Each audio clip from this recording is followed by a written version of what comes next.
នេះផ្លែឈើដែលបងឯងយកមកចូលស្ដីខ្ញុំឥឡូវម៉ែខ្ញុំឲ្យយកទៅវិញទៅប៉ុន្តែខ្ញុំហូបអស់ខ្លះហើយ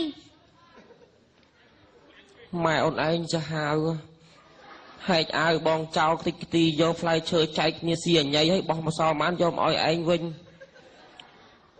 ខ្ញុំក៏អាណិតបងឯងដែរខំលក់ម៉ាំបានទិញកៅអៅថ្មីស្បែកជើងល្អឲ្យផ្លែឈើយកមកចូលស្ដីខ្ញុំប៉ុន្តែធ្វើម៉េចបងអើយយើងគ្មាននិស្ស័យនឹងគ្នាប្រាប់ម៉ែអូនឯងឈប់ខលមកបងទៀតហ៎បងខ្ញុំអាណិតបងឯងណាចង់ថើបជាលើកចុងក្រោយហ៎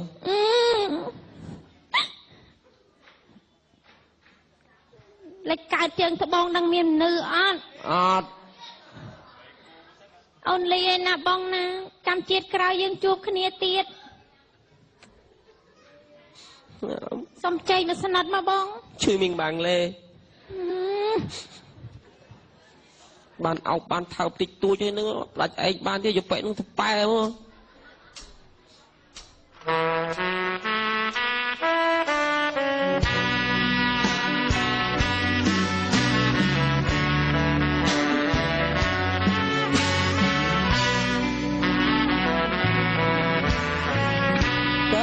បងទៅរៀនចិត្តអូនរុនធំរៀនផ្ញើសំបុត្រនឹកអូនស្ទើរខុតជីវិតទៅហើយរៀបរាប់ពីងពិតពុំបំភ្លេចឡើយស្រីមុំអូនហើយថាចិត្តមកព្រួយយំសានស្រណោអូនឬចាប្រហាចិត្តបងពីដំបងខាំងរៀបរៀងរូបអូនឥតមានសំដងឲ្យបងទិញឲ្យគាត់ហែចោលអស់ព្រោះចង់សាងជួនអូនអើហើយពីរួងខ្ពស់ដូចគិរីហើយណាស់ចំនួនជូនម៉ែទៅស្ដី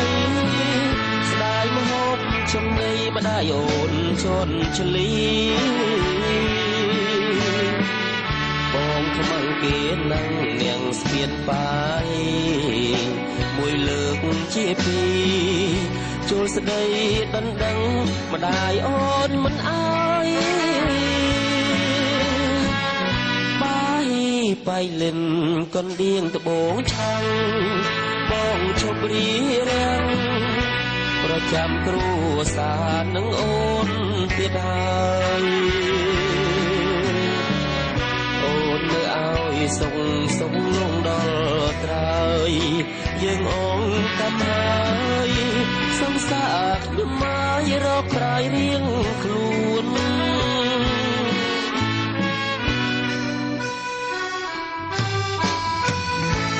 សាច់ឈាមប៉ុណ្្នឹងដែរកូនណាគេមិនឲ្យកូនសោះ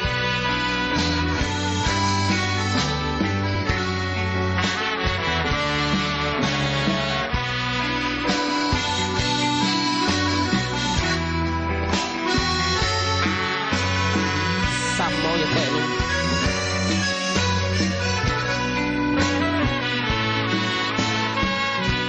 ស្ដាយណាស់ចំនួនជូនម៉ែទៅស្ដីស្ដាយមកហូបចំណីម្ដាយអូនជន់ឆ្លីបងខ្មាំងគេនឹងនាងស្ពានបាយមួយលើកជាពីរចូលស្ដីដណ្ដឹងម្ដាយអូនមិនអើយបៃលិនកណ្ដៀងត្បូងឆាំងបងឈប់រីរាំង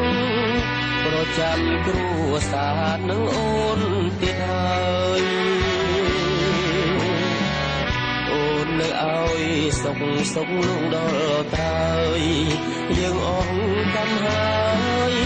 សង្សារខ្ញុំមករកក្រៃរៀងខ្លួន